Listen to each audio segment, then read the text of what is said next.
Olá, pessoal, boa noite. Boa noite a todos, sejam bem-vindos, sejam bem-vindas.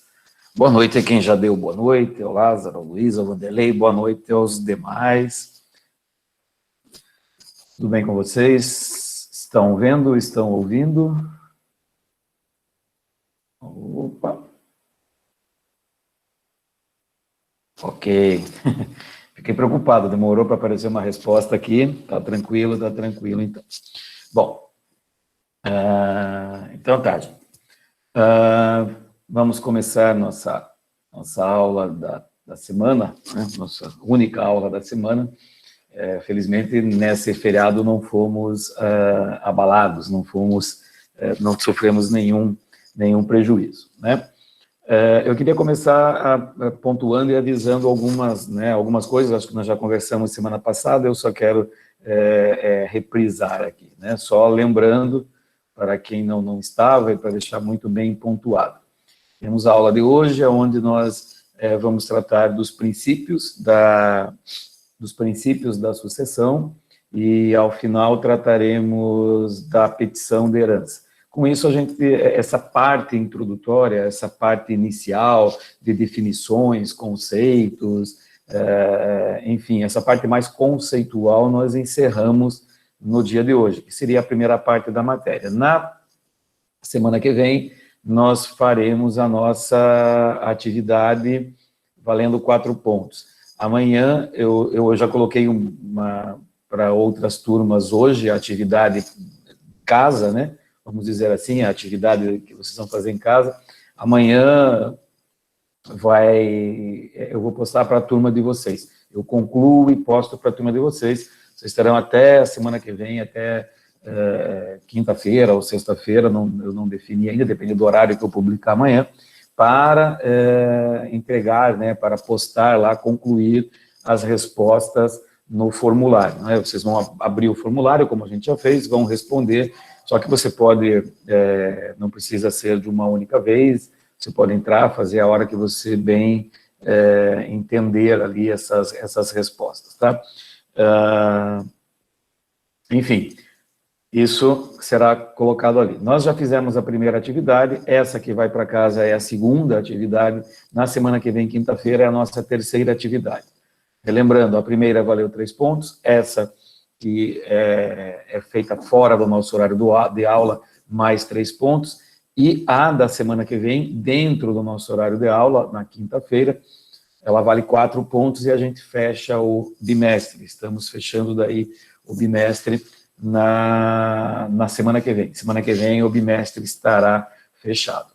Para as pessoas que perderam, né, a primeira prova, aquela que foi feita em sala, no horário de aula, normalmente, e para os que eventualmente não possam realizar a atividade da quinta-feira que vem, que serão feitas as duas no horário de aula, nós faremos a segunda chamada na outra quinta-feira. Então, recordando aqui, né, só deixa eu colocar as datas para vocês, dia 17, nossa atividade em sala. Né? Dia 24, no horário de aula, a segunda chamada para os que perderam, né, a primeira e para os que eventualmente venham a perder aí, né, a semana que vem. Recomendo, né, que façam um esforço, a gente já marcou isso semana passada, eu já avisei vocês que dia 24 nós teremos atividade, então façam aí um esforço para estarem em casa, né, não vou nem dizer na sala, mas estarem em casa para receber o link e responder as questões, ok? Então, só para a gente recordar rapidamente isso e dizer mais uma coisinha para vocês, né? A atividade da semana que vem, ela tem a equivalência da prova bimestral, né? Então, eventualmente, quem não puder fazer... Boa noite, Francisco, beleza? Quem não puder fazer a atividade da semana que vem, tá? A primeira atividade, tranquilo, era uma atividade, não é prova, você não precisa requerer segunda chamada lá na secretaria. Já da semana que vem, quem eventualmente não puder fazer, vai ter que requerer lá né, fazer o requerimento lá online, pedindo a segunda chamada. Aí eu não sei como é que funciona, me parece que se você tem a justificativa, atestado, algum documento que comprove que realmente você não pôde fazer, você não paga nenhuma taxa. Se você não tem, né, não tem nada que comprove, enfim, você tem que pagar a taxa lá de segunda chamada. Então, fiquem atentos, porque nós temos a prova na quinta, e para pedir são 3 dias, e depende do deferimento, tal, então, talvez aí não dê tempo da gente resolver isso já na semana do dia 24. E a gente tem prazo, né? A segunda atividade é amanhã, William, a segunda atividade é amanhã. Eu vou liberar a segunda atividade amanhã. Falta pouca coisa, se der tempo hoje, eu tiver cabeça para terminar, hoje à noite mesmo eu passo, né, e coloco o link, só não sei daí se a Tafne, né, que é a representante, vai estar acordada na hora, vai verificar e vai passar para vocês. Mas, de qualquer sorte, né, amanhã ela vai estar lá. Ela será feita também pelo sala de aula, tá, pessoal? Hoje eu recebi uma mensagem, não sei se veio errado, para o nosso grupo aqui, para o grupo institucional, mas o Afonso da Informática pediu para os alunos entrarem em contato com ele, no WhatsApp dele, entre as 7 e 8 horas, alguma coisa assim, um horário agora à noite, para regularizar as senhas do Classroom. Então, provavelmente, aí, o próximo bimestre, eu acredito que antes do final do ano, nós vamos estar totalmente pelo Classroom. Então, eu até iria fazer essa atividade de vocês e das outras turmas pelo Ginera, mas diante de algumas mudanças que eu ouvi na semana retrasada e semana passada, eu decidi colocar no Classroom mesmo. Não é o Classroom lá, nós não estamos ainda formalmente dentro do Classroom, mas tudo que eu fizer dentro dele, que tiver dentro do pacote, eu já vou poder usar para o novo sistema, né, que vai substituir o Ginera. Então, já quero deixar tudo mais ou menos alinhavado, para não ter que ficar perdendo tempo, depois de tirar do Ginera, passar para cá, ou perder lá no Ginera, ter que passar manual. Então, eu já quero deixar tudo mais ou menos engatilhado, encaminhado, para que, se houver essa mudança mesmo aí nas próximas semanas, no mês que vem, enfim, eu já esteja com tudo mais ou menos já lançado e já colocado ali, tá? Então, a segunda atividade eu libero amanhã, vai ser um link de um formulário do Google Classroom, né, do Google Forms, como vocês já fizeram na primeira atividade em sala, vai ser no mesmo sistema. Só tomem cuidado, eu não sei se no formulário você consegue responder uma questão, por exemplo, 2, sair e voltar, tá? Eu acredito que não, acho que se você sair e voltar, ele vai retornar lá para o início, ele não vai guardar, não vai armazenar as respostas, ele não é feito para isso. Eu sei que no Ginera, né, você poderia entrar, sair. Vai ficar disponível até quinta-feira que vem. A princípio, até quinta-feira que vem. Vocês vão ter aí toda a semana. Recomendo, né, nas outras turmas, pelo menos eu fiz isso, eu fiz atividades assim com muito texto, muita leitura, até para forçar um pouco o estudo. Então, recomendo aí que, colocando ali, vocês leiam, né, leiam as questões, procurem, discutam, que já é um meio de estudar lá, de fazer uma boa revisão para a semana que vem, tá? Não, até porque vocês vão fazer em casa, Tati, né, a atividade, né, e a outra prova não vai ser no mesmo nível da que vocês fizeram. A primeira atividade não vai destoar da segunda. Claro que o conteúdo vai ser maior, né, lá nós fizemos até um pedaço, aqui nós vamos até o conteúdo de hoje, tá? Então, tem mais conteúdo, mas não vai ser difícil, vai ser bem tranquilo, dá tempo de vocês resolverem, sempre naquela conversa, né? Tiver muito apertado o tempo, conversa, a gente prorroga, passa para a aula seguinte, dá mais meia hora, enfim, a gente vai trabalhando para adequar e para não prejudicar ninguém, tá bom? Podem ficar tranquilos com relação a isso. Bom, então, ficou mais alguma dúvida? Alguém quer fazer alguma pergunta? Alguém não compreendeu? Né? Só explicando aqui com a questão da segunda chamada, né? A segunda chamada, ela só vai ser referente à primeira atividade, que foi no horário de aula, e a segunda atividade que nós vamos fazer na quinta-feira que vem, no horário de aula. Então, se você perdeu a primeira ou perdeu a segunda, tem que fazer segunda chamada, ok? Essa, né, que nós vamos colocar aí para vocês fazerem em casa, vai ficar uma semana, não tem sentido fazer segunda chamada. Essa aí, infelizmente, se você perdeu, perdeu. Ela vai ficar uma semana disponível para você fazer isso, né, a não ser que tenha uma calamidade, uma coisa muito mais grave, muito mais séria, mas via de regra não tem segunda chamada dessa, não tem prorrogação, né? E mais ainda, a da semana que vem, como ela tem, né, ela se configura como a nossa prova bimestral, aquilo que lá o regulamento exige, então essa, quem porventura não conseguir fazer, vier a perder, vai ter que fazer o requerimento, o protocolo, para pedir a autorização e a liberação. Então, não percam tempo. Se na quinta-feira não deu, já puder fazer o requerimento na quinta ou na sexta, já faz e já dá andamento para a gente poder resolver isso até o dia 24, tá bom?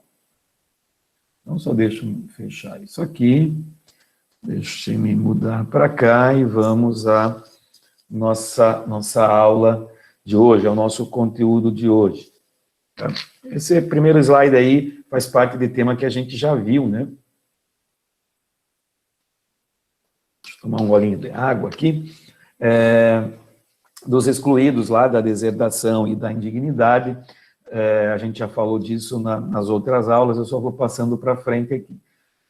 Lembrando só rapidamente, né, indignidade, ela serve para qualquer tipo de sucessão, seja ela legítima ou testamentária, seja ela dos herdeiros necessários ou testamentários, né, seja ela para os herdeiros legítimos ou testamentários, ela serve para qualquer um. Já a deserdação, ela só cabe aos herdeiros necessários, apenas aos parentes mais próximos, né, os descendentes, os ascendentes e o cônjuge. Então, nós falamos aqui os casos, né, que são casos de ofensa física, injúria grave, relações íntimas, isso no caso para os ascendentes e para os descendentes é diferente, né? Então, desamparo do ascendente é a deserdação do descendente pelo ascendente, como a gente já falou. Aí eu tenho, no 1963, relações íntimas da mulher, daí a deserdação filho, filha, neto, do marido, companheiro, filho da neta, desamparo do filho ou do neto, a deserdação do ascendente pelo descendente. Tá? Então, muda ali só naquela questão de quem comete com relação a quem. O tipo, né, de ato ilícito que é cometido e que justifica o pedido de deserdação, a ordem de deserdação. Lembrando que na deserdação, ela só cabe por testamento, né? Ela tem que deixar em testamento a deserdação. O autor da herança tem que fazer um testamento e deixar em testamento a sua vontade de deserdar. Quando na indignidade o testamento serve apenas para perdoar o indigno. Bem rapidamente, quando eu quero retirar alguém, excluir alguém da sucessão pela deserdação, eu preciso fazer um testamento, dizendo da minha insatisfação com o meu descendente ou com o meu ascendente. Então, eu faço isso com o meu herdeiro necessário, seja ele ascendente ou descendente, ou até mesmo o cônjuge, eu faço isso colocando ali no testamento a minha insatisfação e dando o caminho para os herdeiros de como ele vai proceder, aonde que estão as provas, para que ele entre com a ação lá, excluindo a ação de deserdação, para excluir aquela pessoa da minha herança, certo? Na indignidade, se eu não fizer nada, e não preciso fazer nada, quem vai fazer, vamos dizer assim, tomar as medidas são os herdeiros que ficaram, né, os sucessores. Eles vão tomar as medidas para que aquela pessoa seja declarada indigna. Como eu não quero que essa pessoa seja declarada indigna, eu perdoei o que ela fez para mim, então eu tenho que, em testamento, em testamento deixar expressa a minha vontade. Então, o testamento na indignidade serve para recolocar o indigno na herança. O testamento na deserdação é obrigatório para retirar o herdeiro da herança. E daí nós chegamos aqui nos princípios do direito sucessório, nos princípios das sucessões. O primeiro princípio e o mais importante, né, o princípio mais importante das sucessões é o princípio da Sazine, né, o droit de Sazine.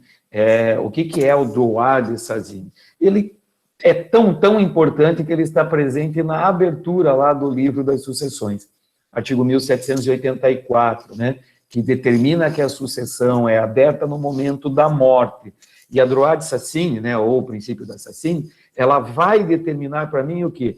Que a sucessão aberta no momento da morte, ela vai ter aí, no mínimo, 2 desdobramentos. Ela faz o marco de 2 situações. Qual é a primeira situação, qual é a primeira consequência do princípio da Sazine? Do princípio que diz que a sucessão é aberta no momento da morte, no instante da morte abriu-se a sucessão. A primeira consequência, o primeiro desdobramento, nós já falamos, é que os bens do falecido, no exato momento da sua morte, passam a ser administrados pelos seus herdeiros. Ou seja, esses bens não ficam acéfalos, eles não podem ser consideradas como uma coisa abandonada, eles não podem ser considerados como coisas de ninguém, coisas que não têm um dono, não têm um titular. Mesmo antes da partilha, que é quem vai definir quem é dono do quê, a partilha dos bens, o formal de partilha, o registro, é que vai fazer a divisão exata da herança, dos bens da herança. Ela vai acontecer no momento posterior, ela não acontece no momento da morte.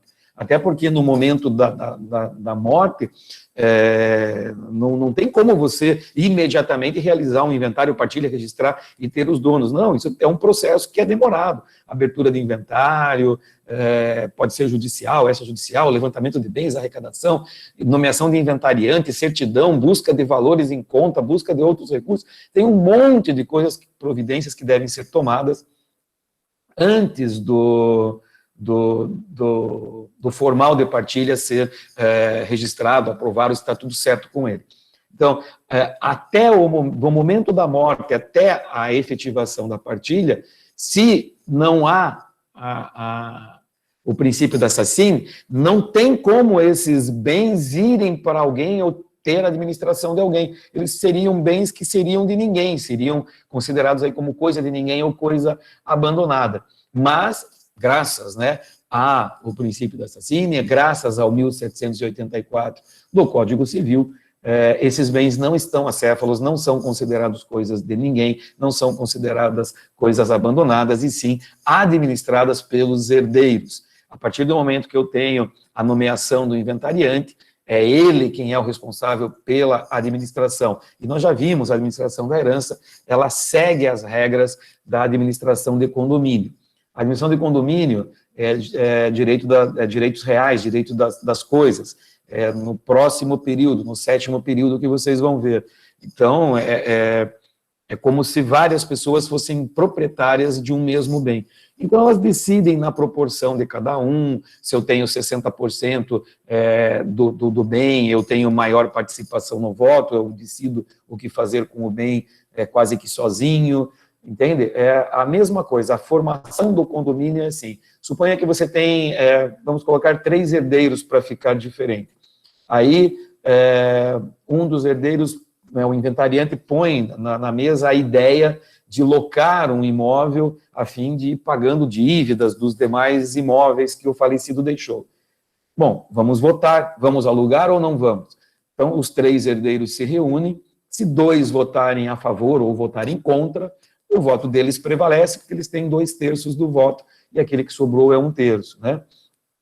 Se são 4, pode dar empate, né? eu tenho 25 para cada um, 2 votando pode dar 50, 2 votando do outro lado, vai me dar 50, 50, 50, empatou. Tá? Como que se resolve isso? Por determinação judicial, tem uma série de coisas lá que a regra do condomínio traz, que vocês vão ver no semestre que vem.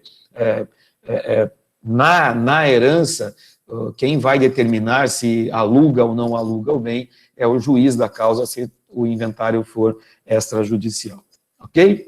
Bom, então esse é um princípio que determina, né, na sua primeira consequência, determina a abertura da sucessão. A abertura da sucessão é naquele dia, e uma das consequências, no momento da morte, e uma das consequências não é a transmissão de propriedade, mas a transmissão da administração, da responsabilidade sobre os bens, direitos e obrigações do falecido passam a ser dos seus herdeiros. Ou seja, o patrimônio do falecido não fica acéfalo, não fica sem administração. Um outro desdobramento também muito importante do princípio da Sassine, decorrente aí da Droit de Sassine, eu acho que é o 1787, que vai dizer que a sucessão deve ser conduzida pela legislação do momento da morte. Então, pela legislação da abertura da sucessão. Então, a abertura da sucessão, quando que é? É no momento da morte. Então, se a pessoa faleceu, digamos, em 1999, e apenas agora foram tratar de abrir inventário ou fazer alguma coisa, a legislação que vai reger toda a sucessão é a vigente em 1999. Tá? O que isso quer dizer? Quer dizer que o Código Civil aplicável nessa sucessão é o de 1916 e não o de 2002. Tá? Então, esse é um outro do... O Francisco pediu para escrever, né? Eu vou escrever aqui.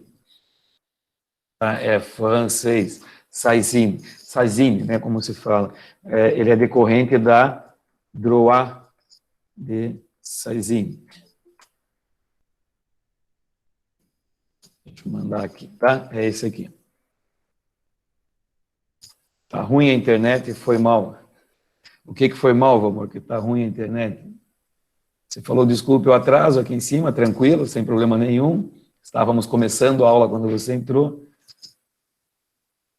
Beleza, então. Estamos aqui na Droit de Sassine, né, que é da onde vem, que é justamente o reconhecimento que a transmissão imediata e automática dos bens, né, do domínio da herança se faz na abertura da sucessão, e a abertura da sucessão é realmente o momento da morte.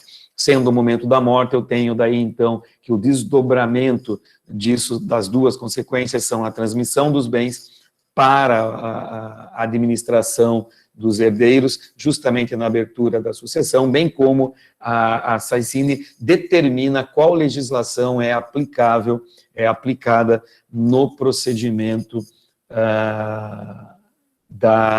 de inventário, de partilha de bens, de vocação hereditária.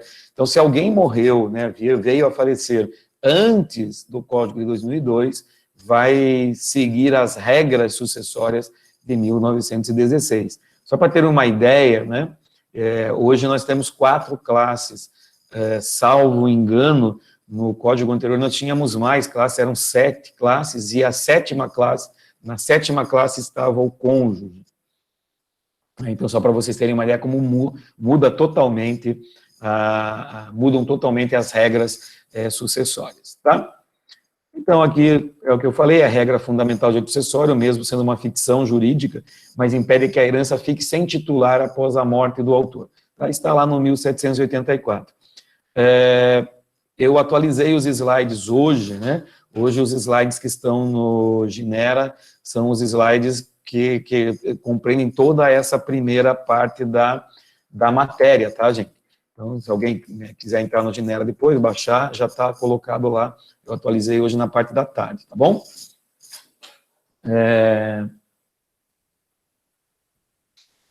Aqui ainda fala do outro desdobramento da Saicine, né? Que é que a abertura da sucessão dá ao herdeiro um direito sobre o bem, mas esse direito não é efetivo, não é um direito real, né?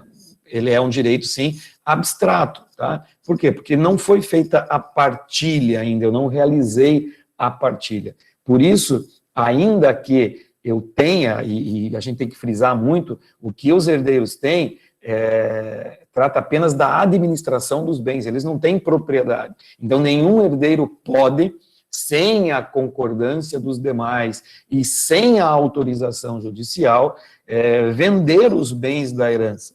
Por exemplo, não é porque eu sou inventariante, eu decido vender um imóvel do meu pai que faleceu, eu vou lá e vendo a minha, apenas baseado na minha vontade. Eu não posso fazer isso, até porque eu não sou titular desse bem. Tá? O titular desse bem, ele faz parte de um espólio, ele faz parte de uma universalidade de bens. O espólio, essa reunião de bens, eles são reconhecidos como uma universalidade, chamada de espólio. O espólio é como se fosse a junção, a união de todos os bens do falecido. Ok? Bom, então é isso que esse slide diz, que ninguém é dono efetivo de um bem, enquanto não encerrados os procedimentos para a efetivação da partilha, né, para a realização da partilha da herança. O outro princípio, né, do non ultra vires hereditaris, esse é um que é muito comum, a gente já falou, já debateu, inclusive em sala, em alguns questionamentos, e já dei até exemplos, né, que quando a pessoa falece e tem saldo negativo, ou tem alguma dívida em banco e o gerente sabe, ele já liga para a viúva ou para o viúvo, dizendo, olha, o senhor tem que vir aqui, a senhora tem que vir aqui, tem que pagar, seu marido, sua esposa, seu companheiro ou companheira faleceu, mas deixou uma dívida, então, conta aquela história e a pessoa, né, oh, meu Deus, não vou macular a memória do meu marido, da minha esposa, vai lá e paga, né? Paga do seu bolso, às vezes até com quase que sem condições. Na verdade, ninguém deixa dívidas para quem está vivo. O morto não deixa dívidas para quem está vivo. E o que garante isso é esse princípio, né? Do non ultra vires hereditárias, ou seja, a herança é suportada, as dívidas da herança são suportadas por ela mesma, né? Não tem meios de você suportar as dívidas do falecido com o teu patrimônio, você que está vivo. Então, a herança, o espólio, que é o conjunto a gente fala conjunto de bens do falecido, mas é errado, né? O espólio, o que é? É o conjunto de bens, direitos e obrigações que o falecido deixou. É uma contabilidade ali, é um balanço. O que eu vou ver? Quais são os bens, quais são os direitos e quais são as obrigações. Dos bens e dos direitos, eu vou pagar as obrigações, eu vou quitar as obrigações. Depois de quitada todas as obrigações, o que restar será dividido entre os herdeiros na forma da lei, se for uma sucessão legítima, ou na forma da vontade do falecido, se for uma sucessão testamentária, ou na forma da lei e na forma da vontade, porque eu posso ter na mesma sucessão a herança dividida de maneira legítima e de maneira testamentária. Então, eu vou seguir o que o falecido deixou para mim antes de morrer, a forma que ele deixou. E as obrigações que ele deixou serão suportadas pelo patrimônio, né, pelos bens e direitos da herança. Eles é que suportam as obrigações deixadas pelo falecido. Essa história de que ele morreu e agora com ele, né, com a morte dele, eu estou falido, eu estou falida, porque eu tenho que pagar todas essas contas e não tenho dinheiro para isso. O patrimônio dele dá para pagar? Não dá para pagar. Paga o que der para pagar, não sobrou nada, né? O máximo que vai acontecer é não sobrar nada de herança.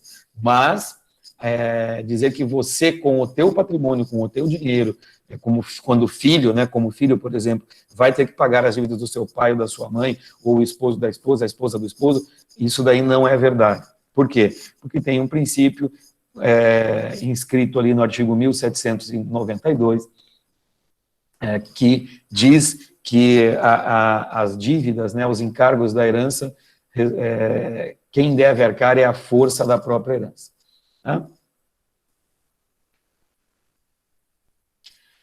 Tá? Então, ele significa que o conteúdo da herança, tá, como eu falei, as obrigações também devem ser apuradas no inventário.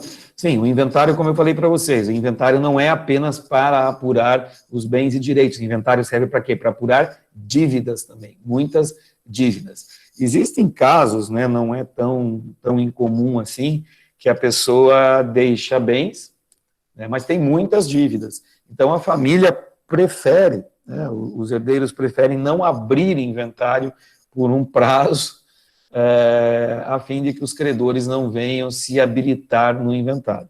E muitos credores não sabem que eles, credores, desde que tenham conhecimento que o devedor falecido tem bens, eles também são legítimos para postular a abertura de inventário a fim de que sejam quitados as suas obrigações, que sejam quitados os seus créditos. E a coisa fica lá parada, ninguém faz nada, e resolve-se de outra forma, principalmente quando é orientado por advogado, né? Ok? Função social da herança, né? Função social da herança. Olha a função social aqui. Desde a nossa Constituição de 88, nós temos função social em uma série de institutos jurídicos, entre eles a própria herança, né? Aonde que você vê a função social da herança? Na ordem, na vocação hereditária, é o marco ali, é a grande colocação da função social da herança. A ordem, né, essa ordem sucessória, ela vem a ser legítima, principalmente, ela vem cumprir com louvor aí a função social da herança. Por quê? Porque ela coloca na condição de herdeiros quase que inafastáveis, né? Os filhos, por exemplo, só podem ser afastados no caso de deserdação, né? No caso do próprio autor da herança não desejar que ele seja o seu herdeiro. Via de regra, ele é um herdeiro inafastável. São poucas as circunstâncias, as causas que o afastam da sucessão. E são causas aí relevantes, não é qualquer causa que o afasta da sucessão. Então, a função social da herança, ela tem por início, né, no primeiro momento, o quê? Justamente essa ordem. São os descendentes, os de primeira ordem. A gente vai falar disso na virada do bimestre. O bimestre que vem nós vamos iniciar pela sucessão legítima. Aí a brincadeira vai ficar bem legal, porque a gente vai ver essa ordem, aí vamos ver como que eles concorrem, quando tem um filho, 2 filhos, 3 filhos, quando o bem é particular, quando é casado com comunhão universal, quando é casado com separação, quando é casado com comunhão parcial, e tem bens particulares, tem bens comuns. Então, a bagunça da sucessão ainda não começou. Como eu falei, nós estamos apenas conceituando o que os elementos, os institutos da sucessão. Mas eu já falei várias vezes para vocês essa ordem, né? Primeiro são os descendentes, depois os ascendentes, depois o cônjuge e depois os colaterais até o 4º grau. Lembrando que com os descendentes e com os ascendentes, o cônjuge é concorrente, ele concorre nos bens particulares. Bom, pois bem, ao determinar que os ascendentes são de primeira classe, que os descendentes, que ao contrário, né, que os descendentes são de primeira classe, que os ascendentes são de segunda classe, que o cônjuge está na 3ª classe, ao determinar isso, a lei cumpre, né, com louvor, como eu disse, a questão da função social. Não afasta, não retira o direito à herança daqueles que lhes são mais próximos e mais caros ao falecido. Ou seja, é triste você perder o pai, é triste você perder o filho, é triste você perder o marido, o companheiro, a esposa, enfim, é triste, já é uma dor gigantesca, uma dor muito forte. Além disso, ainda você correria o risco de ter que dividir ou ter que ratear os bens da herança com pessoas que estivessem mais afastadas, com primos, com sobrinhos do falecido, com pessoas que você não tem o menor contato e que sequer sentiram ou tiveram qualquer sentimento de dor ou de pesar pela morte daquela pessoa. Então, ao trazer, como eu falei, inafastáveis da sucessão, quase inafastáveis da sucessão, as pessoas que são mais próximas e mais caras, eu estou cumprindo aqui uma função social. Tá? Essa é o papel social que a herança tem que ter. Tá? Opa, cadê? Está aqui, vamos em frente. Princípio da territorialidade. Princípio da territorialidade. O que é esse princípio? Né? O que significa esse princípio? Significa que a sucessão deve ser aberta, ela é aberta, né? A abertura da sucessão abre-se no lugar do último domicílio do falecido. Essa abertura de sucessão aqui, ela está meio mal colocada, meio mal situada, porque a abertura da sucessão é no momento da morte, né? Deveria ser ali a abertura de inventário, a abertura do procedimento sucessório, judicial, deveria acontecer ou deve acontecer no último domicílio do falecido. Isso gera, né? Isso é uma regra que está lá no direito material, né? Que a sucessão ela é aberta naquele lugar, mas que por essa regra, por que eu falei que ela está mal colocada, que deveria ser o inventário e tal? Porque ela vai ter reflexos lá na área processual, lá no Código de Processo Civil, no sentido de que seria competente, ou é competente, para processar e julgar o inventário judicial, ou para a realização do inventário extrajudicial, o foro da comarca do último domicílio do falecido. Porém, essa competência, ela não é absoluta, ela é uma competência relativa. Isso significa o quê? Significa, né, vocês já devem ter visto lá em processo civil, que a competência absoluta, ela pode inclusive ser declarada de ofício pelo juiz. O juiz pode, de ofício, dizer, olha, por exemplo, um exemplo de competência absoluta, todas as ações que versam sobre direito real imobiliário, o foro competente é o foro do imóvel, da localização do imóvel.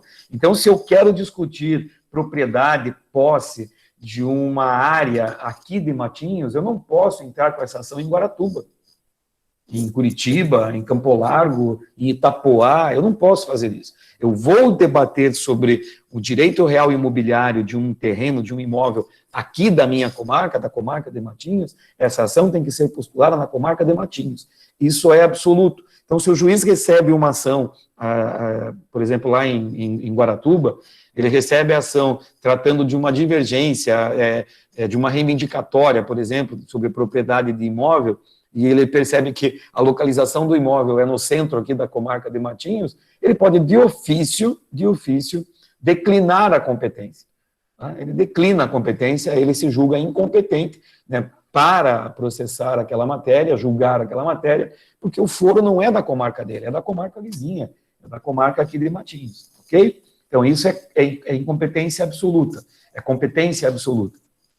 Ela pode ser declarada de ofício, e, claro, pode ser a pedido da parte, e o juiz reconhecendo, ele tem que automaticamente acolher aquele pedido. A incompetência relativa, que é o que trata justamente aqui que tem o reflexo do princípio da territorialidade dentro do processo do Código Civil, que vai refletir lá no Código de Processo Civil, ela trata de uma incompetência ou de uma competência relativa.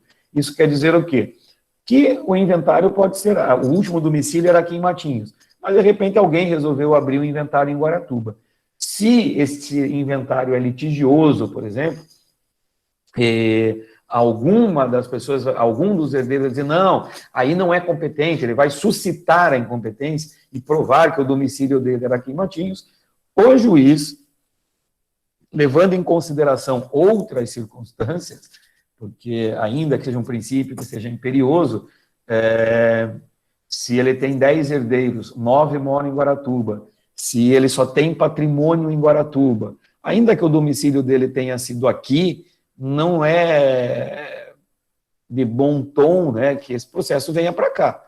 Tá? Então, o juiz pode, né, por base em outros elementos, determinar que ele fique lá em Guaratuba. Por isso, é uma competência relativa. Ela não pode ser declarada de ofício, ela tem que ser contraditada por quem não concordar, e ainda, nesse caso aqui, depende muito da localização dos bens, da quantidade de bens, da onde fica mais fácil, mais próximo aos herdeiros para tratar disso.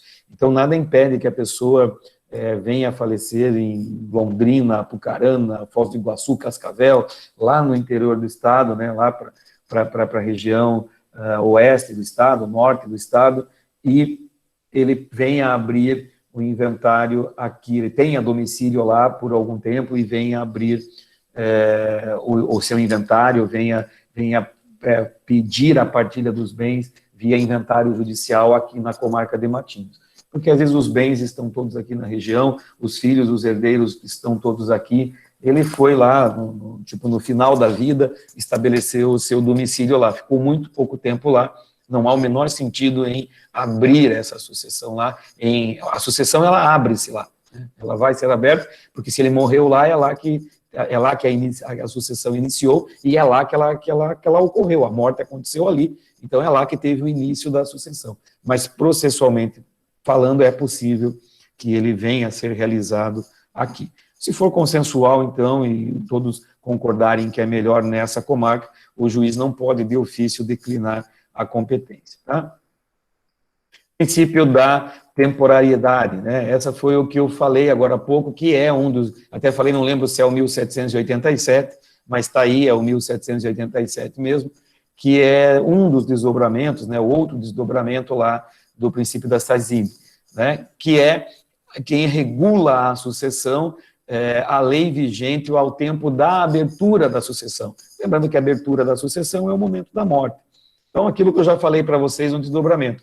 Se a pessoa faleceu antes de 2002, prevalecem as regras de 1916. Aqui vai além, né, eu falei do cônjuge, mas no Código 16 havia diferenciação de filhos também, né?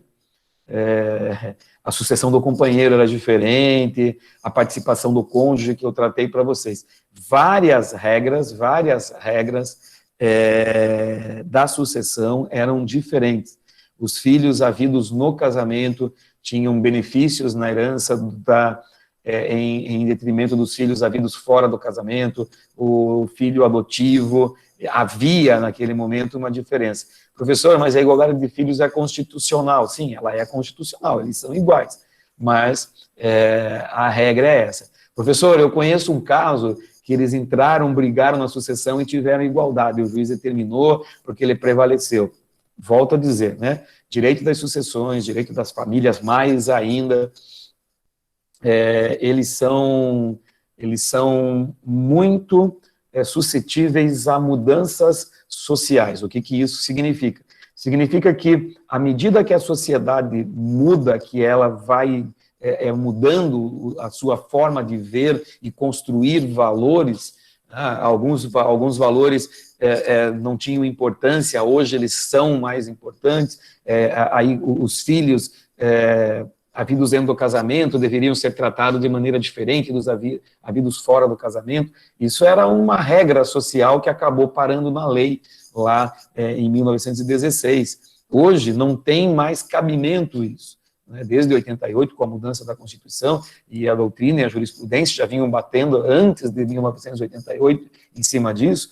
Então não há mais significado, socialmente nós não conseguimos conceber uma diferença entre essas pessoas, entre esses dois seres humanos.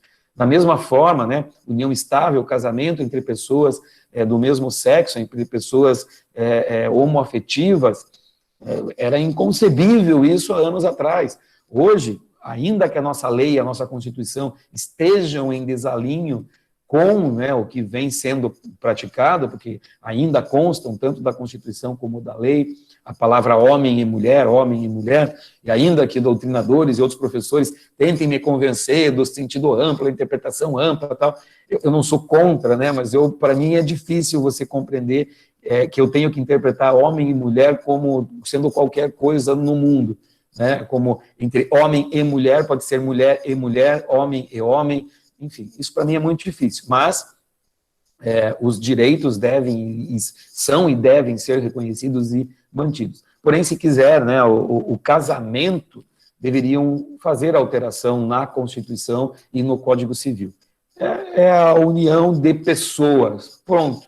Aí você coloca qualquer tipo de pessoa e qualquer gênero, qualquer orientação, todo, né, que esse espectro que nós temos aí está colocado ali, do indivíduo, da pessoa, do cidadão, enfim, usa, né, são diferentes os termos, a gente pode usar todos eles aí. Então, a temporariedade, né, ela vai me dizer que, pelo artigo 1787, a sucessão, né, segue as regras da lei vigente ao momento da morte, da abertura da sucessão, ok? Princípio da verdade manifesta. Esse princípio é muito, vamos dizer assim, interessante, ele é muito interessante e alguns juízes esquecem disso. Eles fixam na lei, eles fixam naquilo que a lei determina e não percebem, às vezes até com atos, com práticas de atos, de contratos, de tentativas, a pessoa mal orientada, ela, antes de falecer, por exemplo, ela toma medidas que podem, achando que está protegendo, né? Francisco fez uma pergunta aqui, se a pessoa não ficaria muito ampla, como colocação pai, filhas, irmãos. Veja, pessoas, o casamento é a união entre pessoas, tá? Pronto. A questão do pai, filho, filha, irmãs, já está proibido. Já há uma proibição, né, dentro da legislação. Eu não posso casar com a minha filha não pode casar com o irmão, com a mãe, né, com a sogra, os impedimentos ali já me trazem isso, né? Nós vimos no ano passado o adotado com quem é filho, com o filho do adotante, enfim, o adotado com o adotante também, isso daí eu já tenho essas limitações, tá? Eu sei que existe, né, uma intenção de mudar, de que seja feita a modificação. Sim, inclusive emenda constitucional já tem, porque o Willis lá, o Jean Willis, né, que é deputado, quando ele esteve lá, ele mesmo, quando teve a autorização, ele foi contra a autorização do CNJ.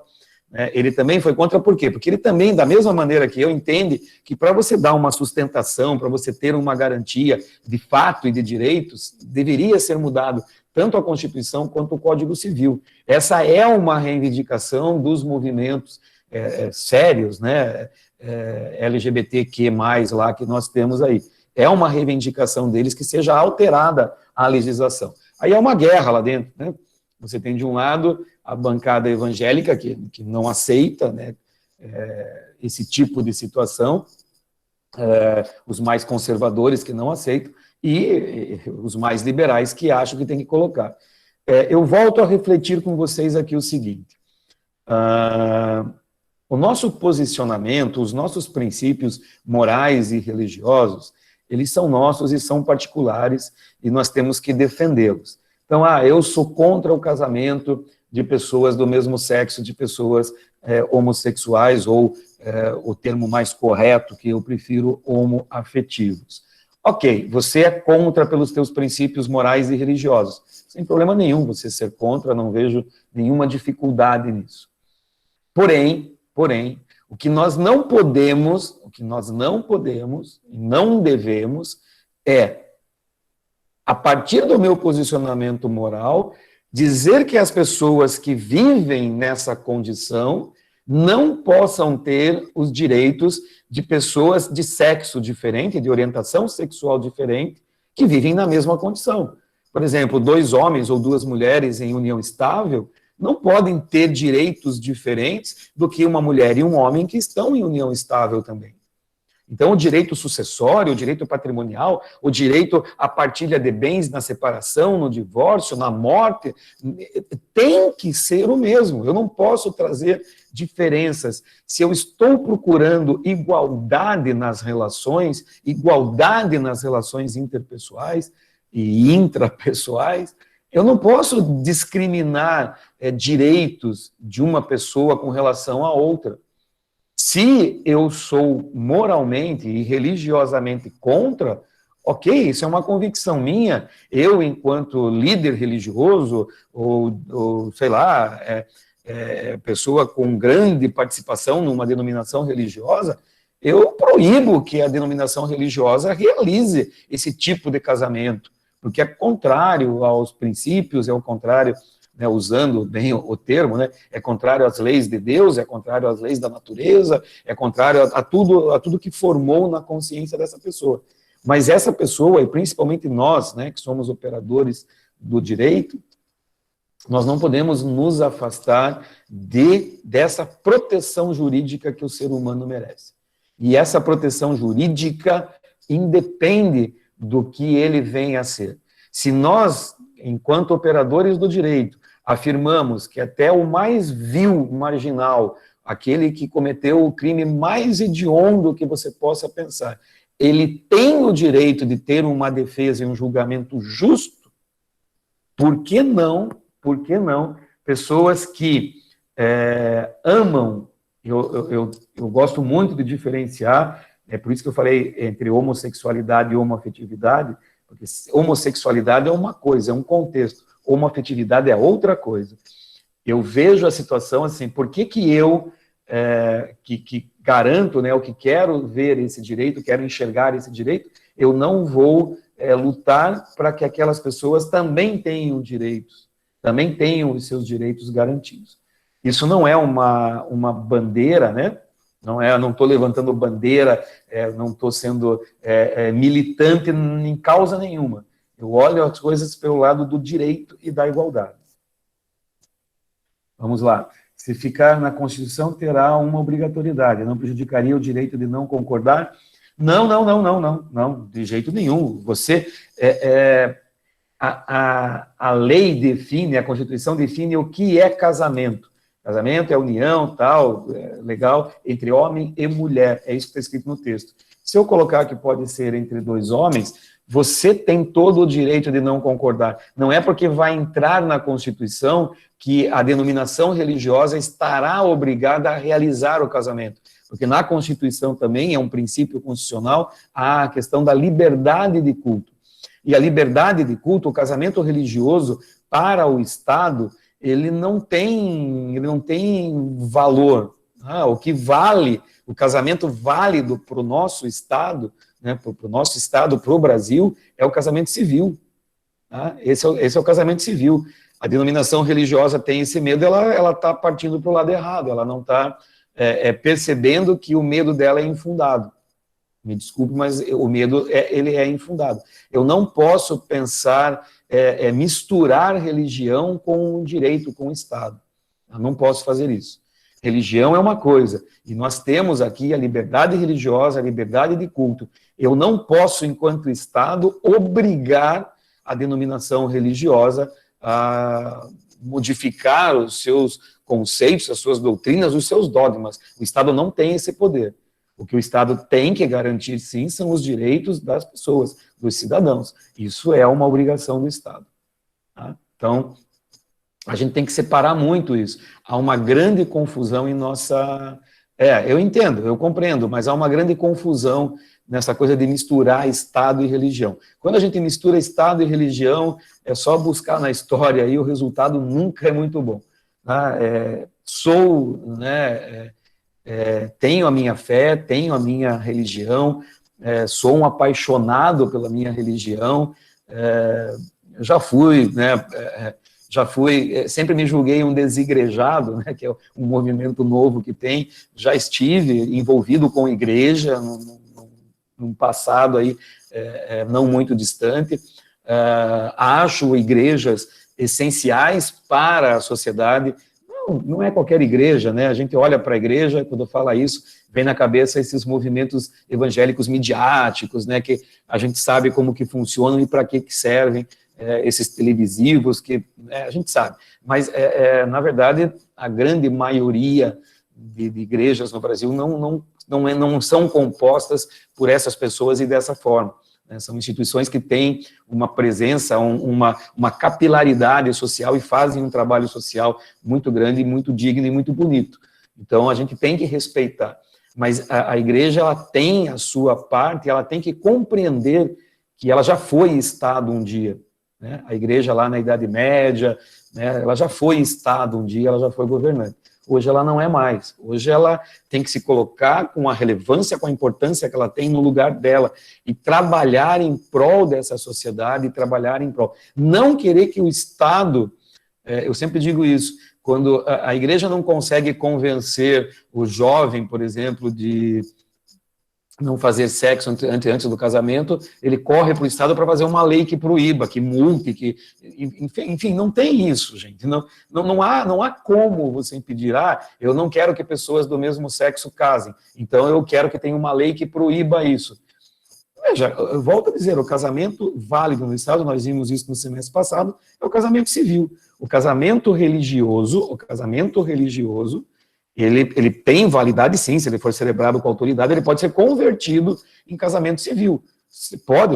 Posso pedir, a gente viu que eu posso. Mas enquanto eu não converter, para o Estado eu não sou casado. Para o Estado eu estou em união estável.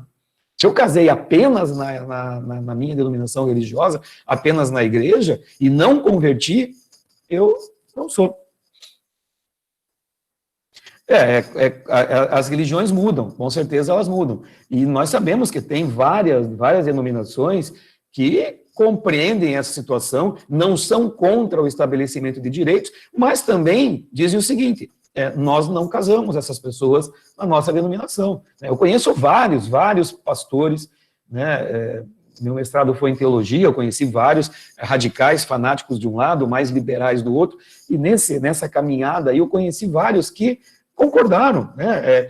Inclusive, no mestrado, eu fiz 3 apresentações de trabalho nesse sentido, e vários pastores vieram conversar comigo e disseram assim, poxa, eu nunca tinha refletido por esse lado, pediram material, tal, muitos mudaram o entendimento com relação aos direitos, mas com relação à doutrina, ao dogma, ele não mudou, ele continua ali pacífico, que na igreja dele não casa, e é uma determinação da denominação, enfim, e tá certo, eu concordo com ele, e ele tem que seguir o caminho dele lá. O que eu não concordo é que ele queira, igreja, enquanto igreja, intervir na condição do Estado. É isso que eu não concordo. Criarmos leis, uma vez que eu não consigo, como igreja, atender a minha demanda ou realizar aquilo que eu quero ali, eu peço daí que o Estado crie leis para praticamente obrigar as pessoas a fazer aquilo.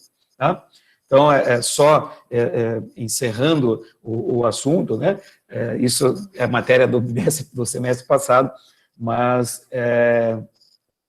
falando da temporariedade da sucessão, ela realmente trata de maneira diferente, o Código 16 trazia muitas e muitas diferenças. Aqui voltando, né, eu já tinha trocado, mas aí eu voltei, vi a pergunta, fui responder, nós entramos nesse devaneio, saímos um pouco do assunto, mas nada que não seja salutar e venha construir o conhecimento. Tá? Princípio da verdade manifesta. É como eu falei para vocês, muitas vezes o pai ou a mãe, ela toma atitudes, ela tem atitudes. Eu tenho um caso no escritório que ele é bem marcante. É um cara, um senhor, ele era casado, década de 90, 94, 95. Ele já era divorciado em 94, 95. Por aí, eu acho que 95, 96, eu não me lembro agora direito, mas é década de 90, enfim. Ele era divorciado, ele teve uma esposa, divorciou, fez a partilha do seu divórcio, eles tinham muito patrimônio, ele e a ex-mulher tinham muito patrimônio, dividiram os patrimônios, e do casamento ele tinha 2 filhos. Logo depois ele conheceu uma outra mulher e passou a conviver, entrou em união estável. E eles adotaram na década de 90, né, ou, portanto, muito longe ainda de muitas coisas que nós temos hoje, dessa questão aí do sistema para adoção e tal, eles adotaram meio que a brasileira, aquela coisa que você vai lá, pega a criança e registra no seu nome, mas eles adotaram aí 2 meninas depois, em união estável, e adotaram 2 meninas. Logo em seguida, as meninas eram muito pequenas, ele descobriu que estava em câncer, e um câncer muito agressivo, e que logo, rapidamente, ele caminhou para a fase terminal. E como ele tinha, além das 2 meninas, outros 2 filhos que já eram adultos, e elas eram muito bebês ainda, ele quis fazer alguma coisa para garantir o futuro dessas meninas. Então, não sei se orientado, ou se foi orientado, foi mal orientado, o que ele fez? Ele fez um contrato de compra e venda, né, para essas meninas. Na verdade, de um imóvel, de um bom imóvel grande, um imóvel bem grande, comercial, né, com vários pontos para locação e tal, ele queria garantir o futuro das meninas, deixando esse imóvel para elas. Na verdade, pelo tamanho do patrimônio, a gente foi apurar depois, ele poderia ter feito isso por testamento, né? Havia a condição dele deslocar esse imóvel para as meninas por testamento. O patrimônio dele permitia isso. Mas ele resolveu fazer o quê? Como esse imóvel estava em nome de uma pessoa jurídica, né, e do qual ele era o sócio majoritário, ele vendeu, né, a pessoa jurídica vendeu para as 2 meninas. Fez isso com a consciência de todo mundo, da ex-esposa, dos outros filhos, da nova companheira, né, menos das crianças, porque elas, como eu falei para vocês, eram bebês. Bom, passado um tempo, depois de feita a venda, tudo certinho, ele veio a óbito, ele faleceu. Aí foi intentado uma ação, né, foi ajuizada uma ação por parte da irmã mais velha, né, dele, filha dele, né, herdeira também, pedindo a anulação da venda por ser venda, né, for uma fraude, né, onde ele, como ascendente das meninas, vendeu para os descendentes, e isso a gente sabe que não pode. Não posso ter contrato de compra e venda de imóvel, né, de ascendente para descendente. E o juiz, né, no caso, com o que foi apresentado para ele, ele decidiu pela anulação. Veja, o princípio da verdade manifesta está bem presente nesse caso. Ele não quis cometer uma fraude, ele não quis nada. Ele tem 2 filhos adultos, maiores e capazes. Tá? Ele tem uma companheira que veio pós-casamento. Nós estamos sob a égide do Código de 1916, lembrem disso. Não chegamos a 2002. Ou seja, a companheira não tinha direitos, não eram reconhecidos os direitos tão claros como são hoje da união estável. Ele sabia que ia morrer. O que ele quis fazer? Ele quis, a partir de uma manifestação de vontade, ainda que atravessada, ainda que incorreta, ele quis garantir o futuro de 2 crianças, né, praticamente ali recém-nascidas. Quando ele fez o contrato, tinham menos de 1 ano. Quando ele faleceu, tinham mais. Mas havia nessa operação a declaração de vontade dele. Tá? E poderia ser, esse princípio não foi usado, mas ele poderia ter sido usado. O que acontece? Quando você toma uma medida, quando você faz uma declaração, quando você, de alguma forma, fica claro o que você quer que aconteça com aquele bem, é possível, sim, que o juiz acolha essa vontade, ainda que ela não esteja num testamento bonitinho, feito em cartório, lacrado, Pode ser que sim, que o juiz venha atender. E, seguindo esse princípio, se o convencimento for forte, for claro, o juiz aí, eu diria até que está meio que adstrito a acolher essa manifestação de vontade. Tá? Então, princípio da verdade manifesta. Se tiver dúvidas, se tiver qualquer situação que gere para quem vai ficar, para quem deveria ficar, o juiz deve, né, diligenciar e apurar qual era a vontade do morto com relação a isso. Tá? Qual era a vontade dele? E o que ele pode usar para isso? Ele pode usar todos os meios possíveis para que ele estabeleça qual era, de fato, né, a vontade do falecido. No slide aqui tem uma coisa, até eu ia falar, nem vi que estava no slide, mas agora eu olhei aqui e eu vi. Uma coisa, pessoal, muito importante, e vocês têm que guardar desde já. Nos inventários, né, nos inventários judiciais, principalmente os que são litigiosos, não há depoimento de testemunha. Não existe prova testemunhal em inventário. Isso a lei não permite isso. Então, eu não posso levar testemunhas lá. Ah, professor, mas se eu quero provar, né, por exemplo, que a pessoa não vivia mais em união estável, eu tenho que mover uma ação, né, de dissolução de união estável, de reconhecimento de dissolução de união estável.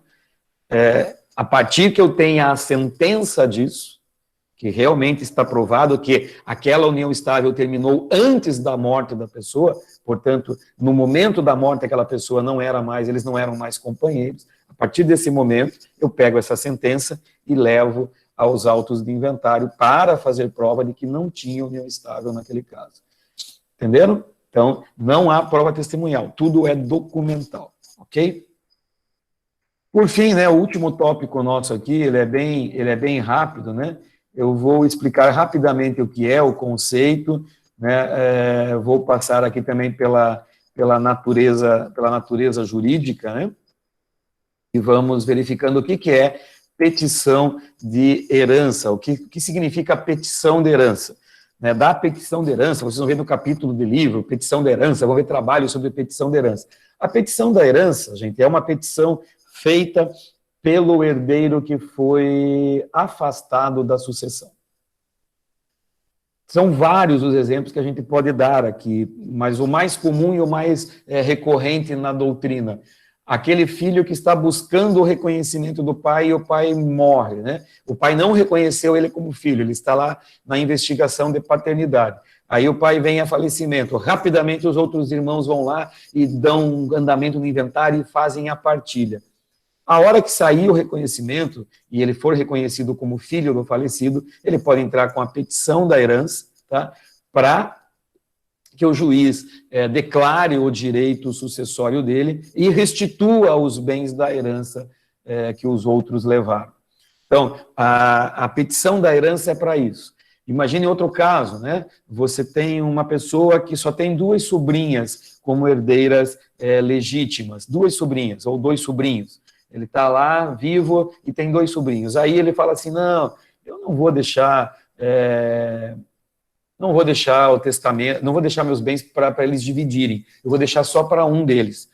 Ele pode fazer isso? Pode, porque sobrinho não é necessário, então eu posso deixar meu patrimônio, todo o meu patrimônio para uma pessoa só. Lembrando que a reserva da legítima, da herança legítima, é apenas para os necessários. Se não são necessários, eu posso fazer o que eu quiser, certo? Então, ele faz o testamento deixando para um sobrinho só, ou para uma sobrinha só. Aí o outro sobrinho sabe que isso não foi de livre e espontânea vontade dele.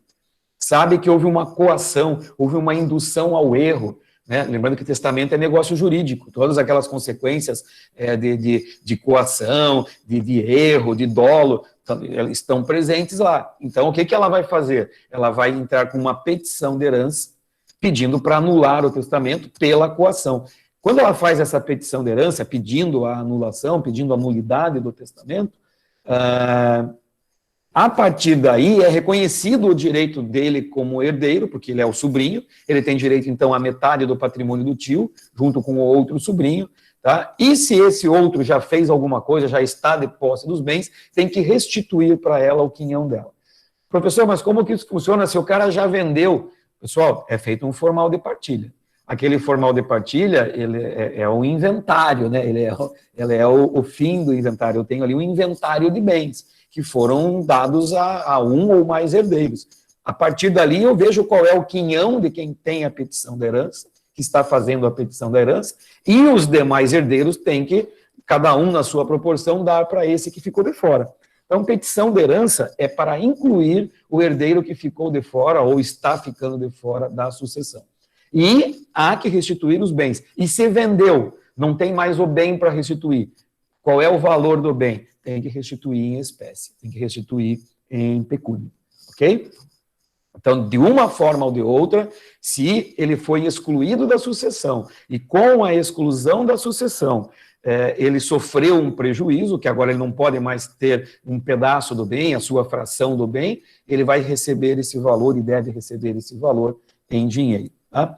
Qual que é a natureza jurídica? A natureza jurídica é de direito real, né? Porque eu estou falando de bens, é de coisas, é de direito real. Tá? E ela tem dois efeitos, dois desdobramentos, a petição da herança. O primeiro é o reconhecimento como herdeiro. O segundo desdobramento é a condenação dos demais herdeiros a restituir os bens ou a fração, o quinhão, que era desse herdeiro que momentaneamente ou temporariamente ficou excluído da sucessão. Tá?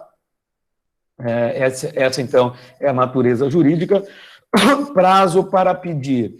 Veja, eu tenho dois efeitos, né, ou dois resultados da petição da herança. O reconhecimento como herdeiro e a restituição dos bens. O reconhecimento como herdeiro eu posso pedir a qualquer momento, a qualquer tempo, a qualquer prazo. Né? Daqui 15 anos eu posso quero ser reconhecido como herdeiro daquela pessoa, como filho daquela pessoa, eu serei reconhecido. E a mais importante, e que é a grave também, porque trata de uma condenação, há uma condenação em restituir os bens que deveriam ter sido partilhados com ele, essa tem, né, não tem um prazo específico. Então, aplica-se lá a regra do 205 do Código Civil, né, que diz que, nesses casos, o prazo, né, prescricional é de 10 anos. Então, eu tenho até 10 anos para entrar com petição da herança. Então, 10 anos, gente. Nós estamos em 2020, dependendo do mês, se é uma morte de 2010 ou uma partilha feita em 2010, se foi feita agora, depois de setembro, aí por outubro, novembro, eu ainda posso entrar com uma petição da herança. Existe uma discussão doutrinária, parte da doutrina, uma parte minoritária, ela entende que, por não ter prazo, ele é imprescritível. Por se tratar de herança, por se tratar de, enfim, né, de uma série de situações, ele é imprescritível. Mas a gente se apega lá no 205, que fala bem essa condição dos prazos e tal, e determina que, nesse caso, os prazos são de 10 anos. Quem é legítimo, né, os legitimados para pedir? Qualquer herdeiro que se sinta prejudicado, qualquer herdeiro que foi excluído da sucessão e não deveria ter sido.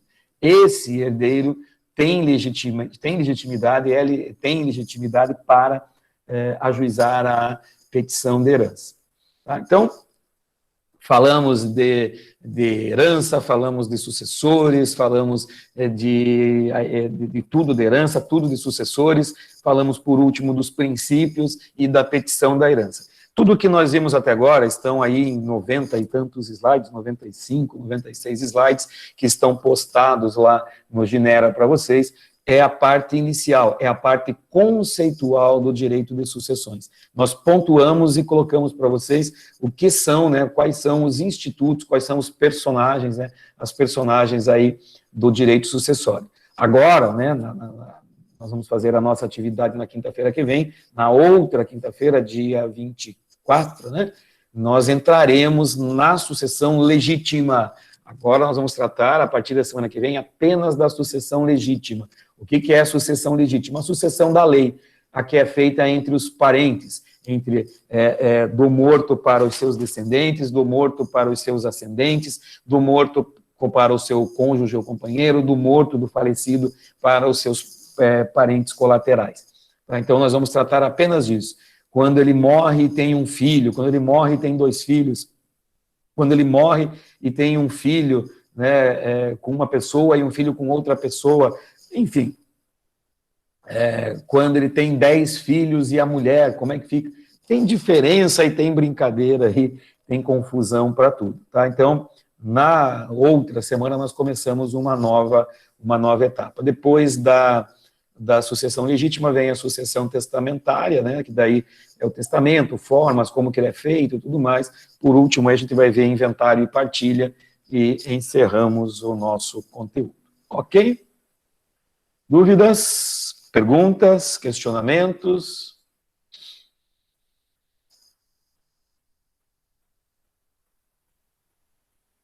Nenhum? Tudo em cima? Tudo em riba? Tranquilo? Tranquilo? Então tá bom. Se está tudo tranquilo, o que eu vou fazer? Eu vou colocar o link para vocês responderem a nossa, né, assinarem lá a nossa lista de presença. Tá? Em respondendo à lista de presença, eu sei que muitos já vão correr, já vão sair, então antes de eu dar o enter aqui para o link, meu muito obrigado por vocês terem ficado comigo, terem participado da aula, estarem aqui, me ouvirem nesse tempo todo. Um bom final de semana, uma boa noite, né? Um bom resto de noite hoje, um bom final de semana. Fiquem com Deus, Deus abençoe vocês, fiquem em casa, cuidem-se, a pandemia não acabou. Já vou fazer a chamada, calma, já vou passar, tá? Só estou dando boa noite. A pandemia não passou, como parece que muitos aí pensam que acabou, né? Nós vimos um feriado maluco aqui na nossa cidade, não sei como é que foi na região de vocês, mas muita gente, enfim, né? A pandemia está aí, gente, vamos ver, tomara que não tenha reflexo nenhum, torço para que não tenha reflexo nenhum, tá? Fiquem com Deus, boa noite, beijo no coração, até semana que vem, não esqueçam, semana que vem, nesse mesmo horário, nesse mesmo canal, a nossa atividade final do bimestre, tá bom? Tá aí o link, vão lá, assinem e até a semana que vem.